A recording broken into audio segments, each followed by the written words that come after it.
تازه او نوی خبر. نظام الدین قیصري یو ځل بیا را پیدا شوی دی.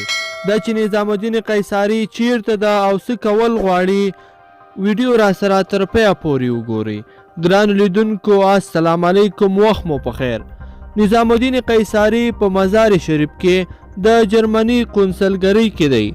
د ولسي جرګې یو شمېر غړي وایي د حکومت او د غیر مسؤلو وسلوالو د قمندان نظام الدین قیصري ترمنځ د بیا ځل لپاره د روغې جوړې هڅې روانې دي او قیصري له خپلو پخوانیو امکاناتو او افرادو سره یو ځای بیرته مزار شریف ته راګرځېدلی دی.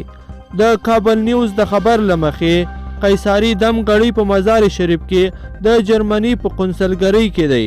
د جنبش ګوند غړي وایي حکومت د خپلو سیاسي اهدافو لپاره له دا ډول افرادو سوء استفاده کوي، خو حقوقي شنونکي بیا وایي که حکومت له نوموړي سره جوړجاړی کړی وي د قانون په قانون باندې ملنډې وهل دي. حکومت تر اوسه پورې په مزار شریف کې د قیصري او د هغه د افرادو د حضور په اړه څه نه دي ویلي.